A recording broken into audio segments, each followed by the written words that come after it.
author, Dr. Jim Garvey, is here with us to talk about literature through time. He taught literature and journalism at Augusta University from 1979 to 2009. 30 years, that's pretty incredible. Since retirement, he has published 2 books, one of which he did with Dr. Caldwell called Augusta, and it's beautiful. And presently he's working with Mark Albertin. They're doing these amazing stories where they're going around and interviewing folks.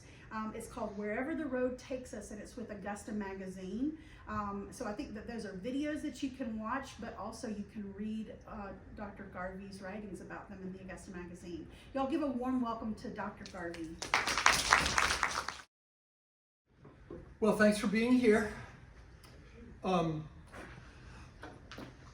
Today we're going to pass through 200 years in about 40 minutes. We're going to be reading or hearing about 6 writers who bore witness to their moment in Augusta's history. So I had to choose out of these hundreds of years some that I thought could fit into this time frame, and we'll see whether or not I was right. So I'm going to move as quickly as I can to start things off. And we're going back to the year 1791. That's where we're going to start, in 1791. And we're going to start with a 15-year-old boy. His name was Edmund Bacon. And Edmund was one of the first students at the brand new Richmond Academy, the Academy of Richmond County, one of the pride of early Augusta. In 1791, there were about 1,000 people. That was about the population of Augusta, maybe a couple of hundred houses. But there was this Academy of Richmond County. Now, it wasn't a real building like the one you see over on Telfair Street wasn't built yet, and the one, of course, on the hill wasn't built yet either. At first, the Academy of Richmond County was in a house, was just in a frame house down on Bay Street, probably around 4th Street or so. And it served other purposes as well, but it was also the first Academy of Richmond County, and it was the pride of this town. So, in 1791, President George Washington was on a big southern tour trying to knit this brand new nation together. And one of his stops in May of 1791 was in Augusta. And he spent 3 days here. And one of the most important stops the city fathers and mothers, but actually city fathers, wanted him to make was at the Academy of Richmond County. And there, they had selected their very best student, the one of whom they were proudest, to make an address, to write a poem and make an address to President Washington. Well, that student was Edmund Bacon. He was 15 years old, and he wrote a poem, which I'm going to read just a little bit of. You'll be grateful for that, as you'll see. And it's not because it's a bad poem, it's because it is just so far removed from tastes nowadays. But if you've ever studied literature, know something about 18th century, Alexander Pope, for example. This is right out of Alexander Pope's poetry book, okay? So this is an account from the Augusta Chronicle, for starters. The following account is given of the occasion.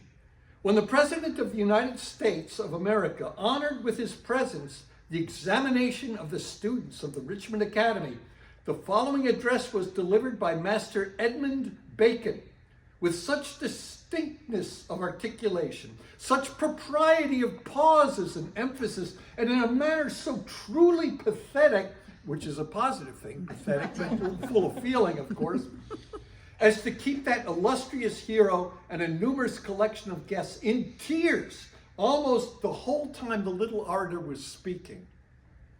Now, I don't expect tears here, but here's the first 2 paragraphs of his poem. That President Washington is right here, okay? So little 15-year-old Edmund. In ages past, we see a splendid train of heroes shine in panegyrics strain. Historic pens have varnished o'er their crime and praised in them the vices of the time, to conquer nations, millions to devour, to reign in all the wantonness of power, to follow glory, to acquire a name, their cause, ambition, and their objective, fame. 'Tis ours to boast a hero great and good, with courage and benevolence endued. Superior genius, you, he's addressing President Washington, superior genius, you, whose breast can feel no other motives but your country's weal. Superior firmness, with such virtues armed, by power untainted, by no flattery charmed. Superior chief, by selfish views unmoved, your people loving, by your people loved. Let not the expression of our love offend our Savior, Father, citizen, and friend. Deny us not the pleasure thus to impart without disguise the feelings of the heart. And so this goes on for quite some time. You get the gist. It's written in a style which is very, very much of the 18th century, of its moment in time. It's very formal language with elevated diction, elevated poetic diction. Very cerebral, filled with abstractions about vice and virtue and things like that.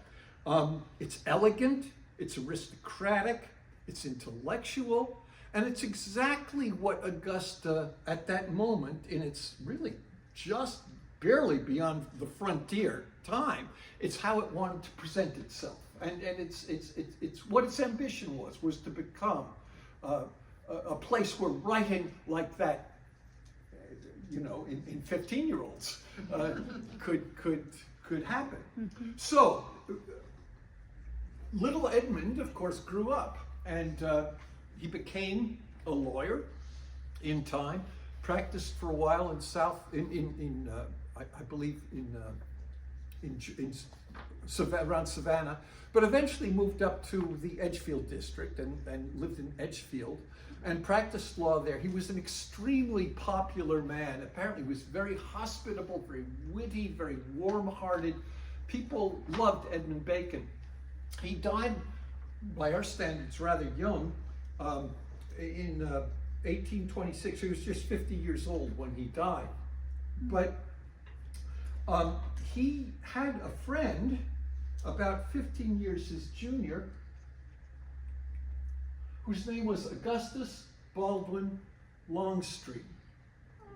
Augustus Baldwin Longstreet knew this Edmund Bacon all his life. Probably Bacon was something of a mentor to Longstreet, because Longstreet too became a lawyer in those days, but was a little bit younger. Longstreet was the son of William Longstreet, and you might have heard of William Longstreet. He was an inventor here in Augusta, and in fact he is credited with having invented, among other things, the steamboat. But the problem was he invented it just a few moments after Robert Fulton invented the steamboat on the Hudson River. And the steamboat, a sort of cut-rate steamboat that William Longstreet was able to put together on the Savannah River, never made the kind of impression that Robert Fulton's boat made. But anyway, so Augustus Baldwin Longstreet was William Longstreet's son. And he went through a career of great variety. Among other things, he was a farmer, a lawyer, a Methodist clergyman, a judge, a state legislator, and a college president. He was president for a short while of Emory College in Oxford. He was the president of the University of Mississippi, and his last post was as president of the University of South Carolina. So that he had an amazingly various career. He lived here in Augusta, and for quite a long time, and he lived on what is now Westover Cemetery. It was then the Westover Plantation. That was the family plantation, and among other interesting things, and Leanne, you jump in and correct anything I say wrong here, but among other things, he helped raise his nephew, James. James Longstreet was here at Richmond Academy when he was growing up, living at the plantation with his uncle, Augustus Baldwin, and James Longstreet became a famous Confederate general who fell out with Robert E. Lee at the Battle of Gettysburg. Famous stuff. I'm not going to go into all that now, but he was a really important guy, and then very, very controversial after the Civil War because he made friends reconciled with the North so quickly. But anyway, that's all a different story. But that's the Longstreet name, okay? So there's a lot of significance to the Longstreet name. Well, Longstreet, why he's here in our presentation is because he wrote a book called Georgia Scenes. He published this book in 1835, and basically it's a book of sketches of different events, different people, different scenes, most of them quite humorous, that occurred in his lifetime. He claims that most of these things really happened to people he knew, though he combined them in ways that weren't exactly factual. But one of the characters in Georgia Scenes is a character called Ned Brace. And Ned Brace, this is an illustration in Georgia Scenes of Ned Brace. Now, Ned Brace is important here because Ned Brace, he explains, was based on his friend Edmund Bacon. Oh. Edmund Bacon becomes Ned Brace in this piece of fiction, Georgia Scenes. Edmund Bacon was dead by the time Georgia Scenes came out, but he talks about the character Ned in one of the scenes called "Character of a Native Georgian." The man seemed to live only to amuse himself and his fellow beings, and he possessed the rare faculty of drawing some gratification of his favorite propensity from almost every person with whom he met, no matter what his temper, standing, or disposition. Of course, he had the opportunities enough for exercising his uncommon gift, and he rarely suffered an opportunity to pass unimproved. And this gift he had was practical jokes, basically, drawing people into situations where where some foible that they had was exposed by this little trick he played. So he talks about he loved to expose the beau in the presence of his mistress, the fop, the pedant, the purse proud, the over fastidious and sensitive were Ned's favorite game. These never passed him uninjured, and against such he directed his severest shafts. But he always did it with great good humor, and the people thus imposed upon always ended up laughing about it too. So Ned Brace becomes a character in several of the sketches here, and Longstreet says that I want to tell you how funny a guy he was. Let me tell you this. And then he tells several stories, and you as a 21st century reader sit there, and my guess is you're not even smiling, because some of these jokes he plays are really, by our standards, pretty crude, pretty adolescent, and some of them pretty racist as well. And you become very much aware as you read the Georgia Scenes of some of the delightful things that happened out here on the southwest frontier of the United States, but you become aware too of some of the really crude, harsh realities of life and of the social circumstances and of the mores of the time. It's a fascinating book. I say he published many of these sketches independently in different newspapers around the state, and he finally pulled them all together to publish them as Georgia Scenes all together. And one of the reviewers who thought this was maybe the best piece of literature ever to come out of the United States was Edgar Allan Poe. Oh. Who up in Baltimore came across this book and said, holy smokes, this is great. He wrote a big review of it that made the book famous in its time. And he thought that it was just an astonishing piece of work. He could not believe how much he'd never laughed so hard reading anything before in his life. Edgar Allan Poe was not famous for his sense of humor, but he sure thought this was a great book. I wanted to, there's one sketch in it that I wanted to talk for a minute about. It's called The Gander Pulling. And it's an interesting sketch because it reveals, first of all, it's set in Augusta, in Harrisburg. And Longstreet is very, very specific about where Harrisburg is and where in Harrisburg this happened and what Harrisburg is, and how it's right next to Springfield and right across the river from Campbellton, which is today Hammond's Ferry, right? That'd be about right. And so and it happened in 1798. And so all these very specific locational things are given.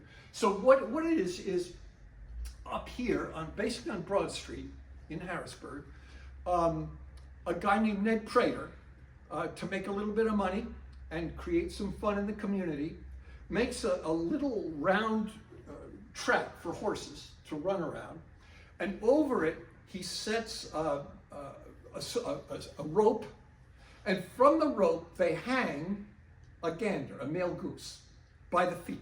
It's alive, and it's covered with grease. It's just absolutely, so not even a fly could stay on it. It's just everything slips off it. And the whole purpose of this contest is there, I think 8 riders finally put 25 cents a piece into a hat so they can compete. And they all ride around this track on their horses, and when they pass under the goose, they reach up and they try to pull it down. And if they, obviously the goose will die in the process, but that seems not at all important to the story. So the idea is you try to pull this greased goose's neck, and then you get the goose, plus you get whatever is in the hat, 25 cents everybody's put in the hat. So it tells about how that works, and the horses, and the guys who are competing, and all this kind of stuff. And the competition, the goose finally is pulled down by Fat John Folger. And Fat John, at the end of the story, starts boasting to the other riders and everybody present about what he's accomplished. "Come here, Eddie Prater," said he with a triumphant smile. "Let your Uncle Johnny put his potato stealer," his hand, "into that hat and tickle the chins of them our shiners a little," the quarters that people put in. "Oh, you little shining sons of bitches, walk into your Mass Johnny's pocket and jingle, so as Arch Odom and Gory Bostwick may hear you. You hear him, Gory? Boys don't pull with men anymore. I've just got my hand in. I wish I had a pound full of ganders here now, just to show you how I could make their heads fly. Bet all I've won, you may hang 3 on that rope, and I'll set Slouch at full speed and take off the heads of all 3 the first grab, 2 with my hands and 1 with my teeth." So this is kind of rough frontier humor, right? We're not feeling a lot of sympathy for that goose. Put up 3 and I'll grab 1, I'll pull the heads off of all of them. I wanted to read that to you so you would understand that one of the things that Longstreet is doing here is basically he's inventing a new kind of literature in the United States. It's vernacular literature. It's literature the way people really talk, not educated people. He has them in here too, at balls and things like that. But he pays a lot of attention to the people who have no social standing at all, the poor whites and blacks, and he had an ear for dialect, and he took it down just as he heard it. And so instead of this highly elevated formal language that, of course, Edmund Bacon had been taught when he was in school, we now have a very different view of what literature can be and what you can show in literature, what you can reveal to people. And people say that Abraham Baldwin,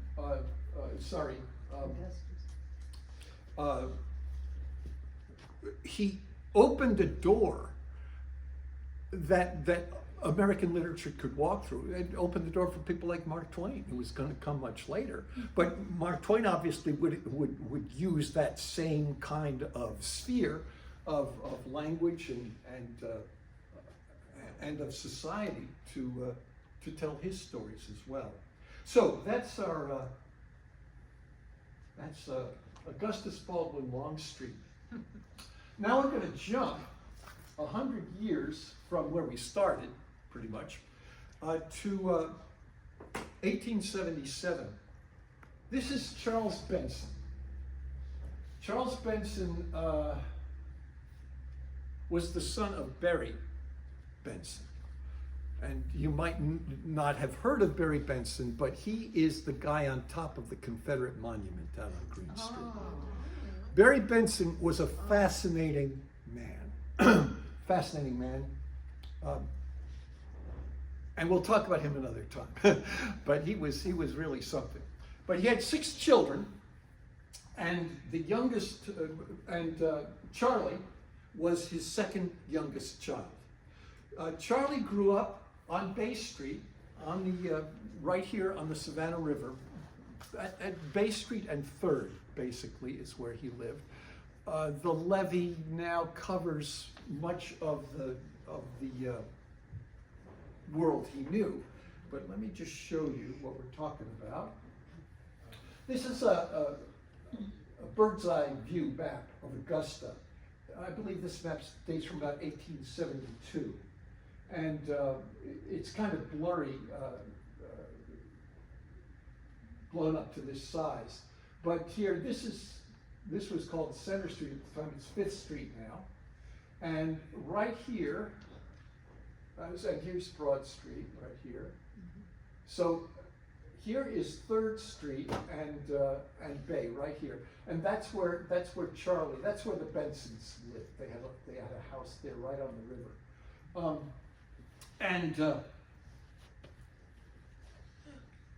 So Charlie, later in life, once he grew up in the 1950s, he put together a manuscript. He wrote a book, which we have up at the Augusta University Library. It's all in his handwriting, and you can see what that handwriting is like. It's very, very clear and beautiful. And what he did was he decided he would like to tell the story of what it was like being a kid in Augusta in the 1870s, 1880s. And he wrote a whole book remembering what childhood was like here. And as and I'd like you to think of your own childhood, where you grew up, the house you grew up in, the neighborhood you grew up in, and how specific you can be with your memories, because this is the map he drew in 1953, remembering Augusta in the 1880s. So here's Bay Street right here. This is 5th Street right here. St. Paul's is right over here. Not on the map clearly. But so here is the river, and here are the houses on Bay Street along the river with the names of the people living in each house. And over here, he has the names of the parents and all the children who grew up in the houses right here. Okay? This is his house. Right. This is his house right here, okay?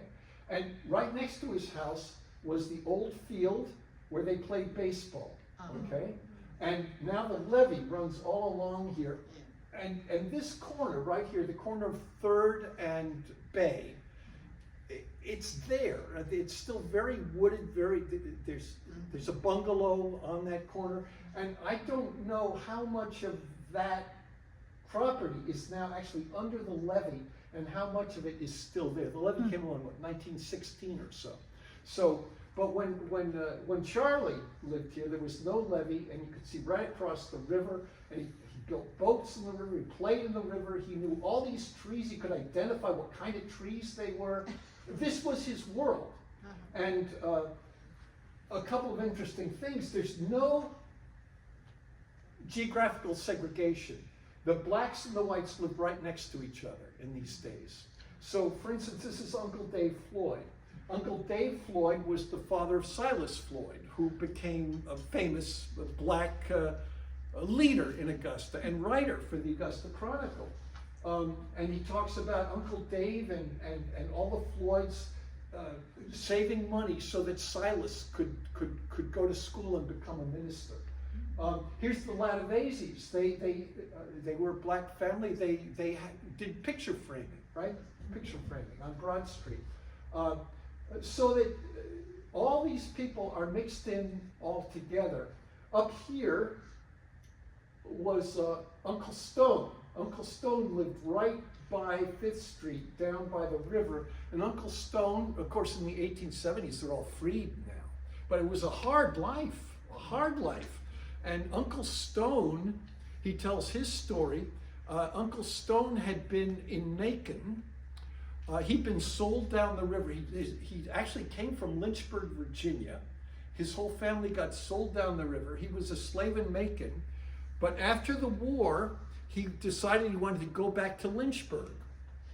So early one morning, he started walking from Macon, and he walked all the way to Atlanta in one day, Uncle Stone claimed. Wow.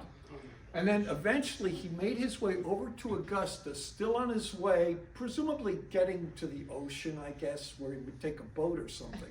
But he stayed in Augusta to make some money along his way, and he just never left. And there's a lot of, and he became a boatman on the river. He made boats, and he transported goods up and down the river, all the way to Savannah sometimes, and he made a pretty darn good living as a riverman in those days, in the 1880s. And he became, as much as was possible in those days, became a good friend to little Charlie Benson, who loved the river and hung out with Uncle Stone and so forth. Fascinating stories in this book about these various people. I'm going to read you a couple of passages that I find particularly winning.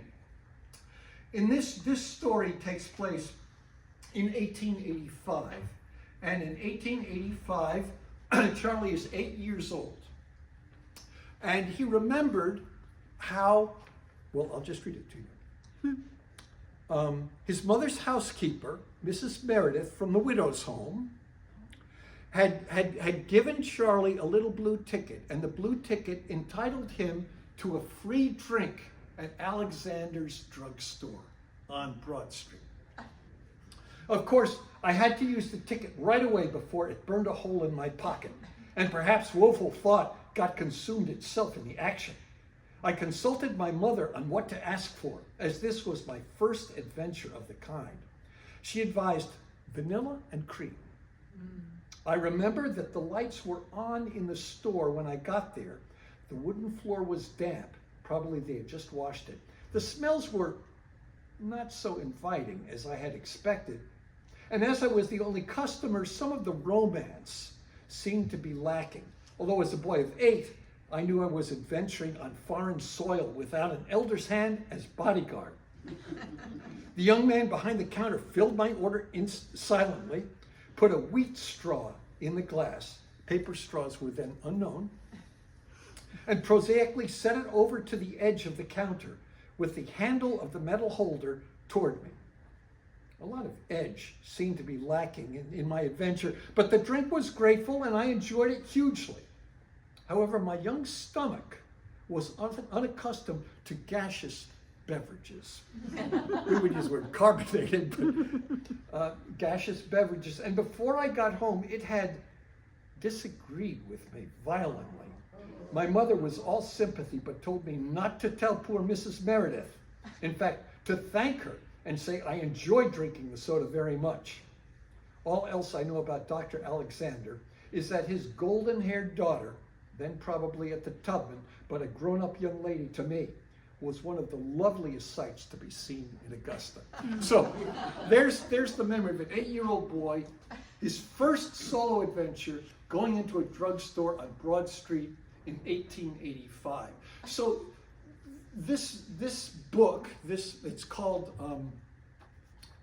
Ancient Days in Augusta, is filled with these little snapshots, just moments of time in the 1880s, and what it felt like to be a kid, a little boy, growing up in this town.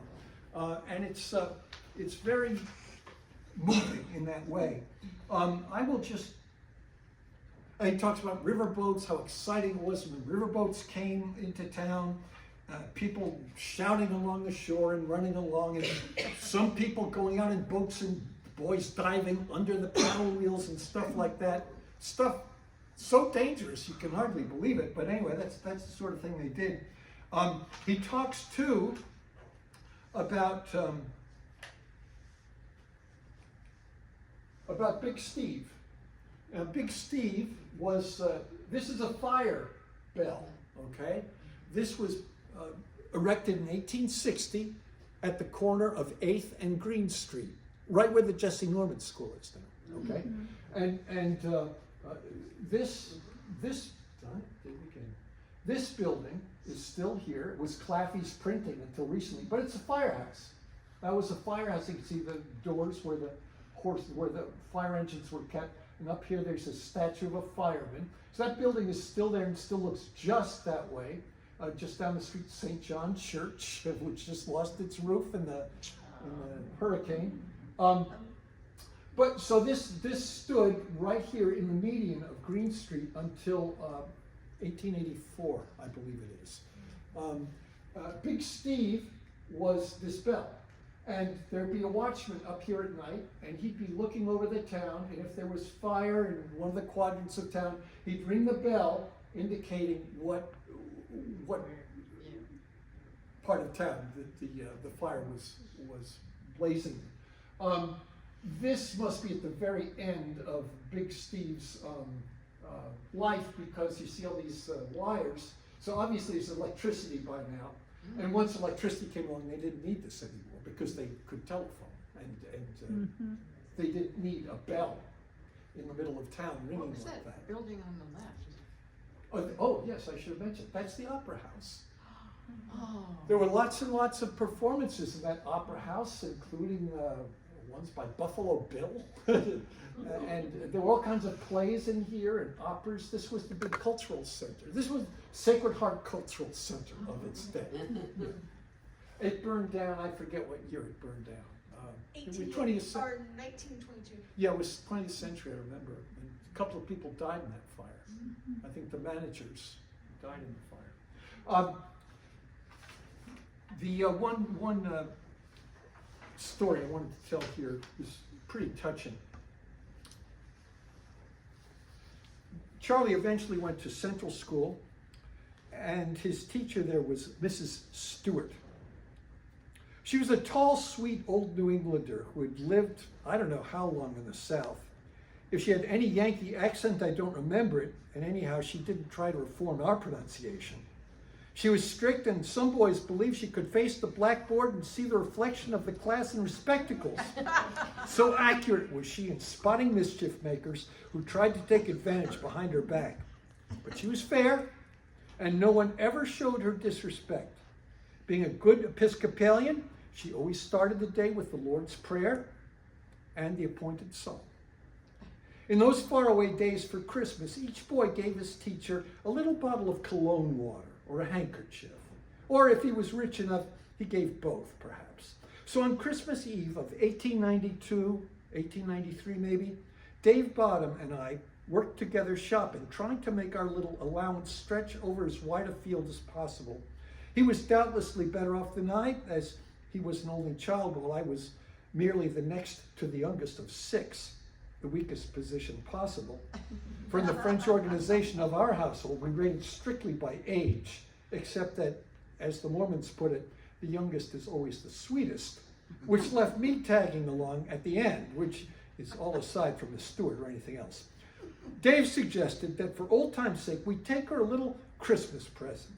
So one of us bought a handkerchief and the other a bottle of cologne, and we drilled up to her little apartment behind the bank. I think we knew she had been sick. When we walked in, we found her sitting wrapped up by the window, which faced east and gave her a little sunshine in the morning. As we walked up to her, she said, "My boys, my boys." And the tears ran down her face, for we were the token of the hundreds of Augusta boys she had guided for many, many years. We tried to cheer her up, saying she would be better when the weather got warmer, but she knew her time had come. She died on Christmas Day, I believe, and she must have been about 80. So passed a great lady, for greatness must be measured by one's good effect on the future, and Miss Stewart's influence must have passed on down for 2 or 3 generations of those she taught.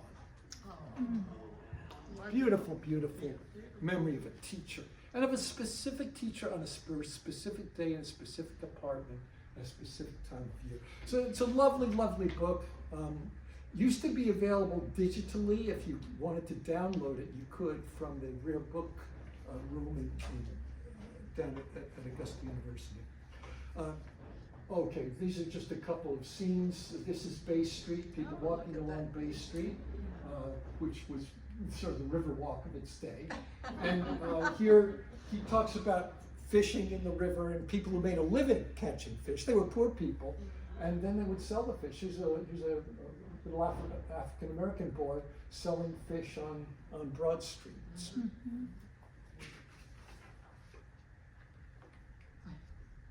Okay, now we're going to jump to people much more familiar to you. Erskine Caldwell.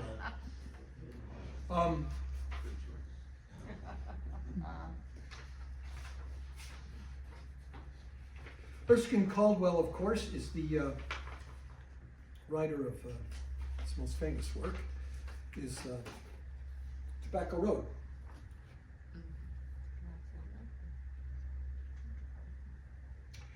He was the most hated man in Augusta.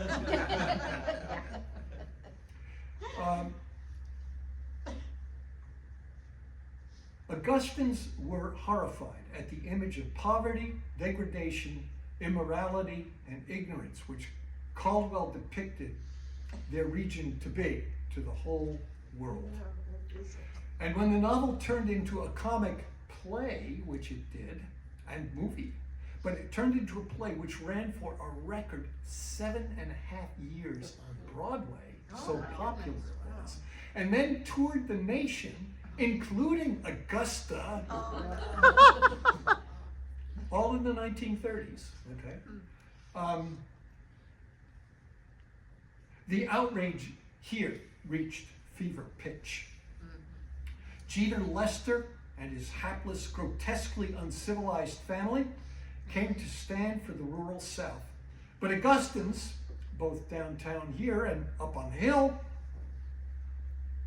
knew that they themselves were the true South.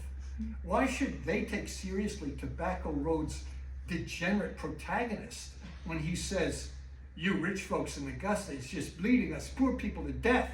You don't work none, but you get all the money that us farmers make."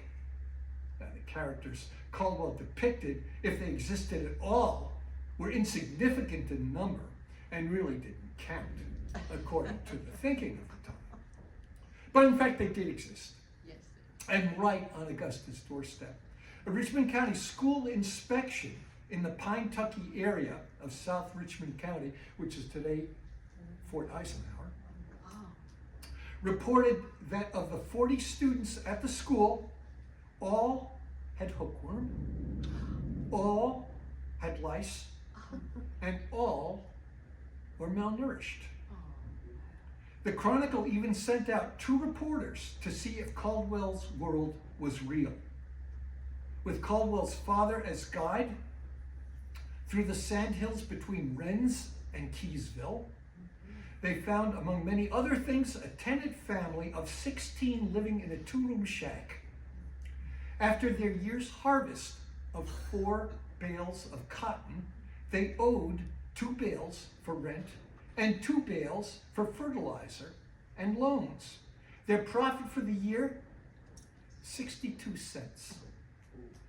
Everywhere the reporters looked, they saw disease, malnourishment, and hopelessness. And this was the world Caldwell knew well because his father was a Presbyterian minister, and they moved to the Reds, to the Augusta area, to Rennes specifically, when Caldwell himself was 16 years old. And his dad was in a Presbyterian branch that was very socially conscious and very much into visiting the poor and the needy. And so young Erskine would go with his dad on these trips out into the countryside, and he saw firsthand the lives of these poor sharecroppers who didn't even own their own land, and they were just barely hanging on. And this was the story of the rural South after the Civil War, well into the 20th century. And then you add the boll weevil to that, and you create a horrific situation for people trying to scratch a living with little or no money out in the countryside. So that, of course, was the world that Erskine Caldwell wrote about. In response to his Southern critics, Caldwell said, "Many Southern people are not sympathetic at all to the story or to the condition of these people. They had not observed the extreme of poverty, or if they had, they paid no attention to it. When it was said to exist, they denied it immediately. Well, that's their privilege. But when I was living in Georgia with my parents, there were 3 or 4 different families from outside Rennes that would come in almost periodically, early in the morning. They'd sit on our porch begging for something to eat. From grandmothers to infants in arms, they would sit there all morning long with somebody holding out his hand all the time, moaning a little. So these things did exist, and I was always short-tempered with people who said they did not." So what a lot of these tenant farmers did was they left the land and they moved into town, specifically into Augusta and into the Horse Creek Valley in South Carolina, and they went to work in the textile mills. And many of those working in the textile mills were children. These are children in Harrisburg. I think this picture is 1906, about that. Kids were very useful in the mills because their hands were small, and they could get into the machinery and fix all that complicated stuff. So there's a lot of child labor, and parents weren't unhappy about that because they needed all the money coming in they could. You still see, obviously, remnants of the mill villages in which they lived in Harrisburg, and when you come down Battle Row and so forth, those houses that they lived in are still there.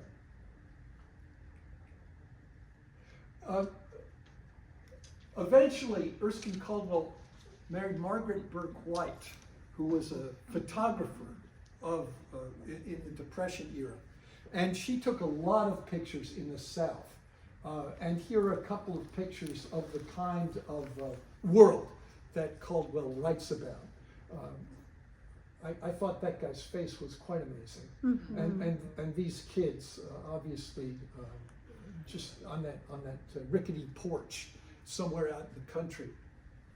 I should mention, of course, that next to the year after Tobacco Road, Caldwell wrote God's Little Acre, and an equally amazing book, also set right here in Augusta and in the Horse Creek Valley. But it focuses more on mill workers and on the mill strikes and so forth than it does strictly on the agricultural, though the agricultural is very important in that book too. So these 2 books came out a year apart and left a stinging impression on this community. And I have to say, they are amazingly readable books to this day. Yesterday I was reviewing, of course, a lot of stuff I would be talking about today. So I was looking through Tobacco Road. Just I wanted to glance at it, remember the style and stuff like that. I couldn't stop reading. No. I could not stop myself. He has a style that will not let you go. and you're not happy about it, because what you're reading, you're laughing and you're ashamed of yourself for laughing. It's pitiful, it's horrible, it's pathetic. It is so many things going on in your head all at once as you read. It is really quite astonishing. So I think Erskine Caldwell is going to be read for a very long time, long after most of the writers I'm talking about today won't be read anymore, but he was really something. Barry Fleming. Now there's a hometown boy. He was the son of Daisy and Porter Fleming. Porter made his fortune in the cotton business here in Augusta, but Barry was not that interested in cotton. He was interested in writing. He went to Harvard, and he graduated in 1922. When his dad got sick, he came home. He spent time after Harvard in New York doing some writing, but eventually he came home. He worked at the Augusta Chronicle for a year as a reporter, and then eventually sat down and started writing novels. He started seriously writing in Augusta in 1938.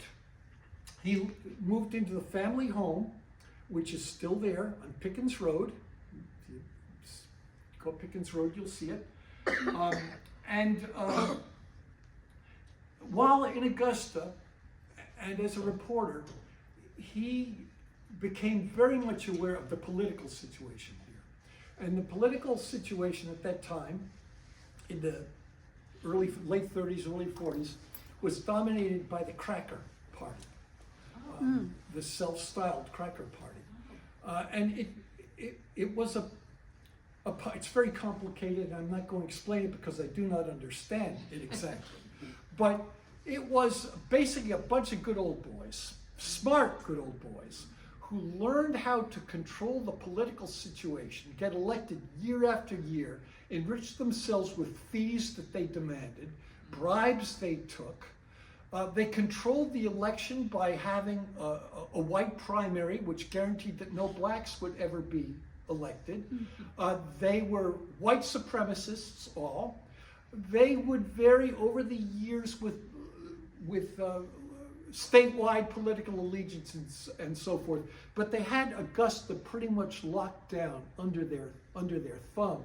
The most famous of them was a guy named John Kennedy, and John Kennedy was the head of the fire department and the police department. He controlled all of that and controlled whatever fees could be extracted from those two departments.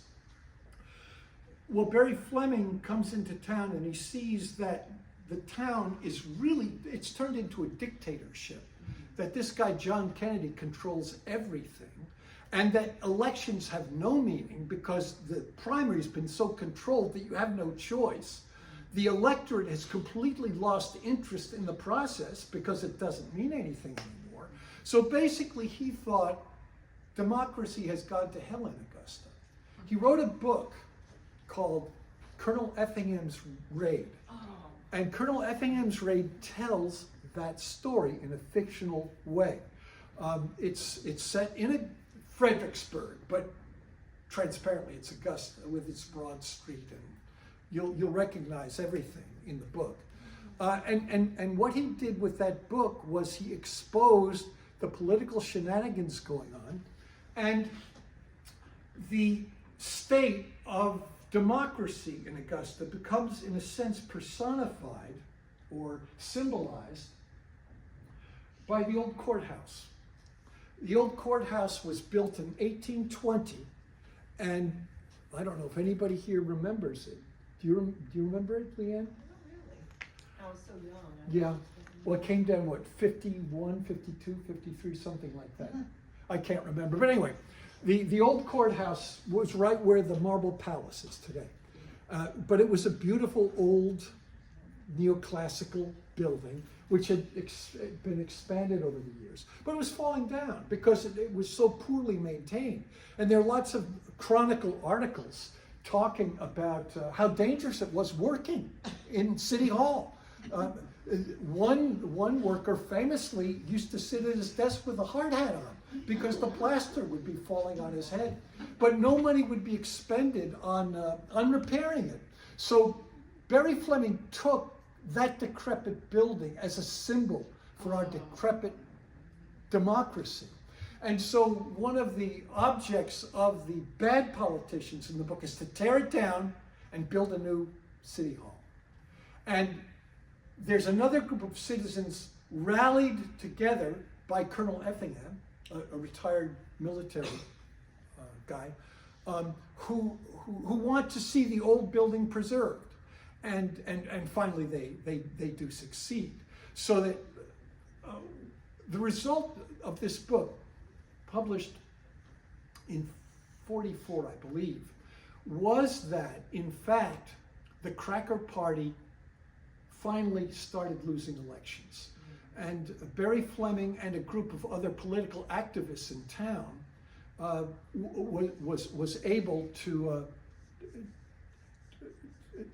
purify the whole political environment here and reestablish democracy. So this book, Colonel Effingham's Raid, really did have a profound effect on this town because it changed the way politics was done here. It was also, it's a very good book.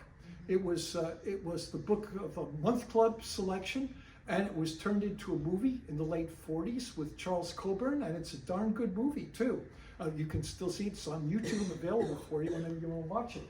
So that, and Barry Fleming is still very much alive in Augusta because of the Porter Fleming Foundation, which is named for his father, which he helped fund, and which still supports the arts in Augusta. At one point, I got a grant for a piece of work I was doing from the Porter Fleming Foundation.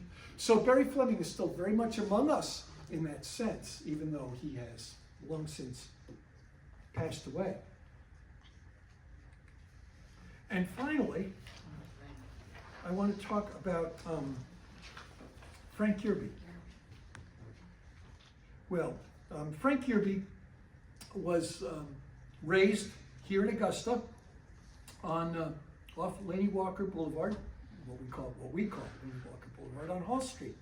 His dad was black, his mother was white. So he was half and half, and therefore he was an outsider to both races. Mm-hmm. He talked about, he said once, when I was young, a bunch of us black kids would get in a fight with the white kids. And then I'd have to fight with a black kid who got on me for being so light. So he's a light-skinned black man who grew up in very segregated, you can see from the year 1916, terrible, terrible years to be an African American in Augusta. The whole early 20th century was Jim Crow on steroids around here. And that was the world that Frank Yerby grew up in. Mm-hmm. He went to Haynes Normal Institute, Lucy Laney's school. I don't know that he was in the military branch there, but this shows you some of what that school looked like in the early 20th century. And from Haynes, he went on to Payne College. He graduated from Payne College in, 1937. From Payne, he left Augusta.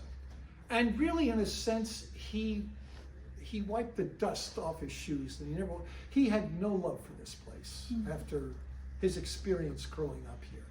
So he basically, there's some peregrinations, basically he went north. And for much of his early writing life, he stayed north.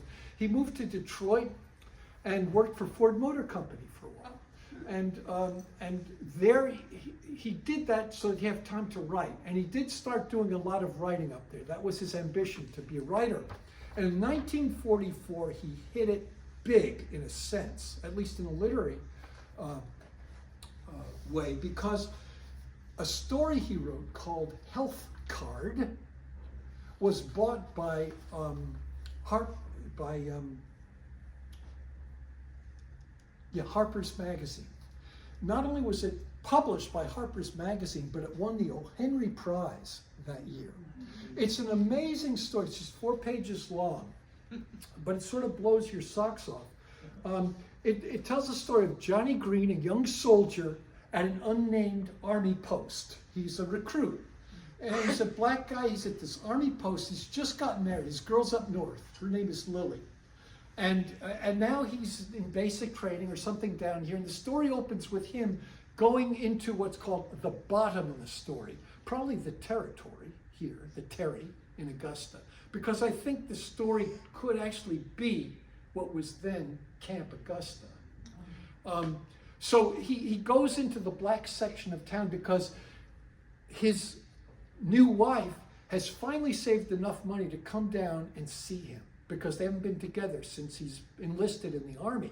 So she saved money to come down by train, but he needs a place to put her up.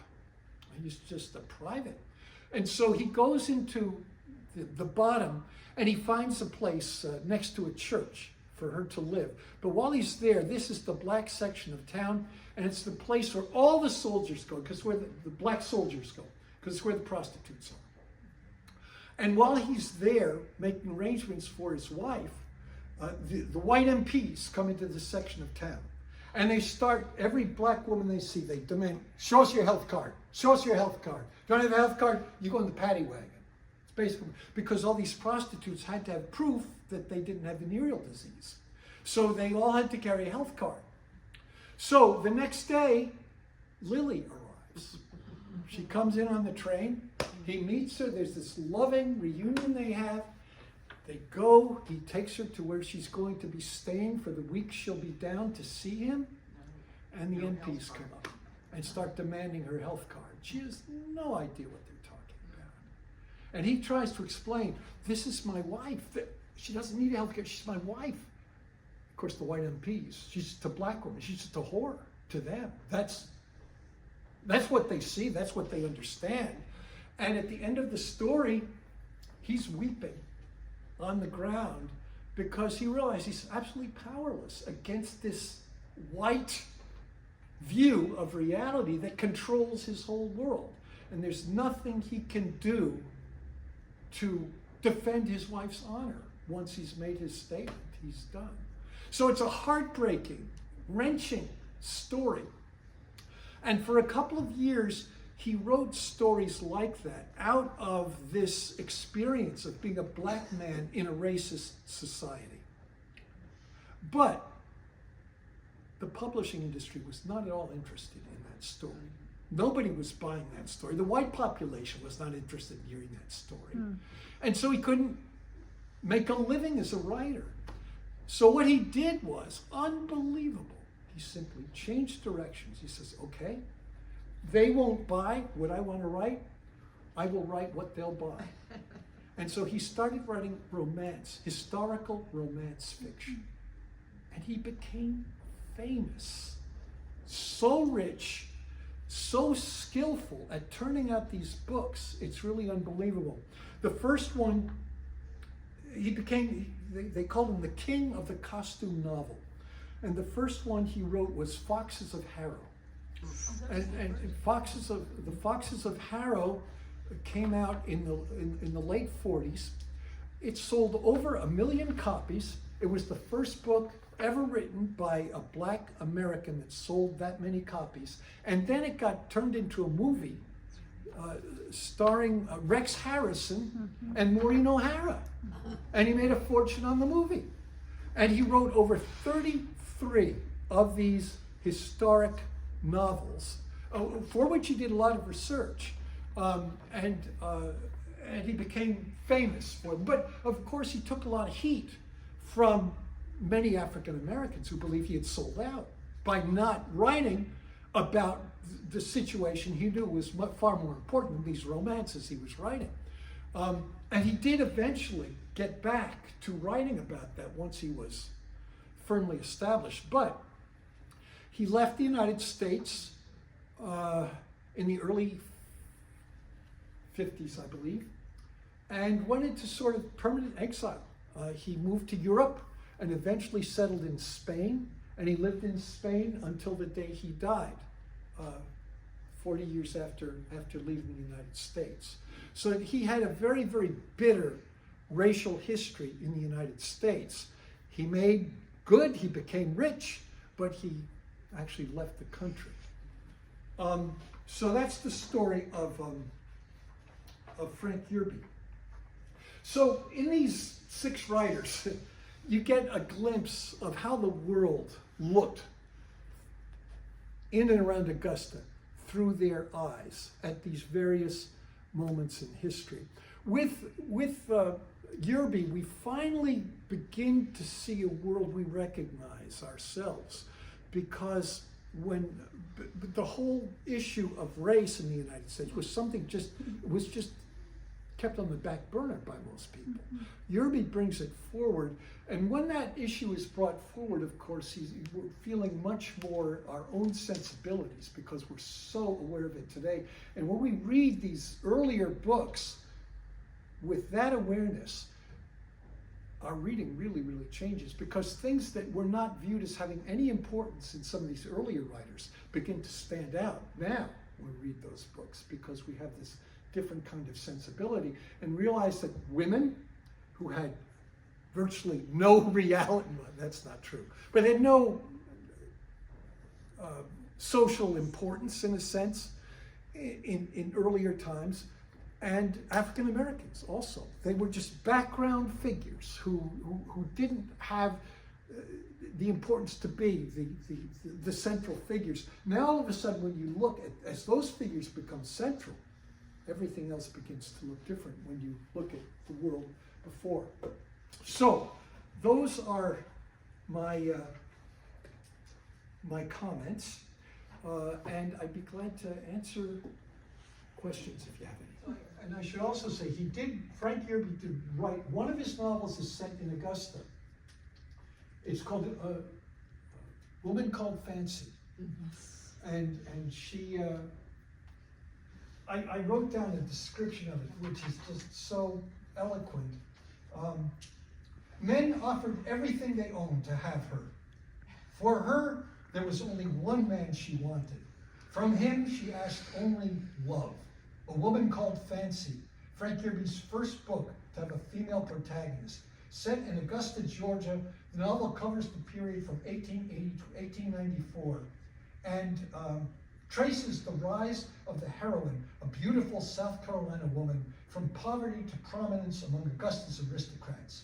Fancy fled an incestuous marriage arranged by a drunken father. She had little education, no money, but with priceless gift of courage, honor, and high personal integrity, Fancy won out against all odds and pulled from life a position of respect, and so you blah, blah, blah. You get, it's a real romance pot boiler, right? They're all white people in this novel. Fancy is white, the heroes are white, the villains are white, everybody's white. And that was the world that, even when he wrote about Augusta, that Yerby wrote about to make a living. But there was this whole other world he knew that he started with and would eventually go back to. Yes?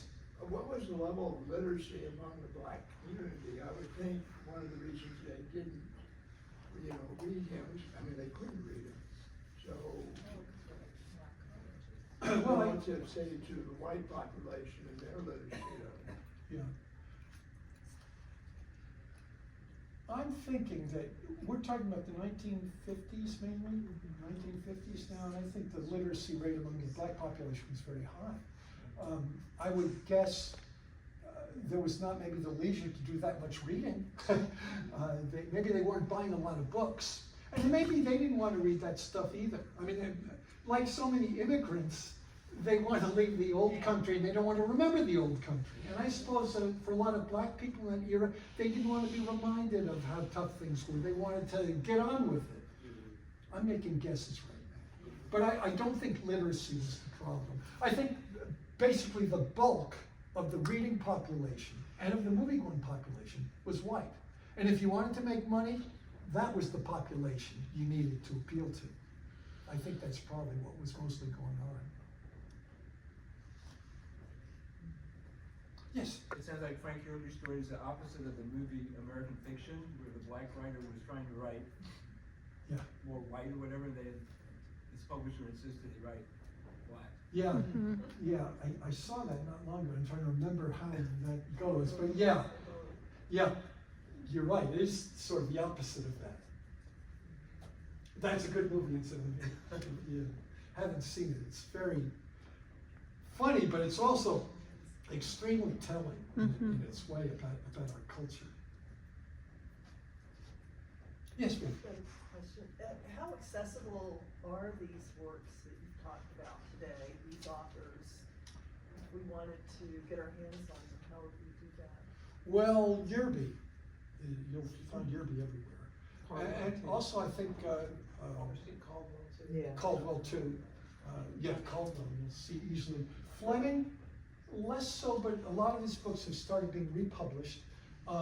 I think Colonel Effingham you could still find. I mean, certainly all these things are available on Amazon. You'll find all of them on Amazon. Georgia Scenes is still, it's still read, and because it's an important book in American literature and American history, so you can still find American Scenes. Of course, you won't find you won't find Charlie Benson's book because it was never published. So you have to go to Augusta University to see that. So that's most of what I talk about, right? Yeah. So I think you can get your hands on almost all of them pretty easily. There's always a book tavern too. Well, that's true. Take care of all Yeah, they've got everything. Yeah, I was just wondering, at the university, are they able to help access some Yes. older Yes. I think the university is a good place to go. Yeah. Well, the Benson thing was on the website, right? Yes, it was. I don't know if it still is. It was. I don't know if it is now. It was on the website for a while. I downloaded it and printed it up, so I have my own copy of it. But then it wasn't available anymore, and it may be again. I didn't have a chance It's to check. in special collections Yeah. at the university. You need to make it available again. It's a really interesting movie, but very interesting. Well, thank you so much for coming here.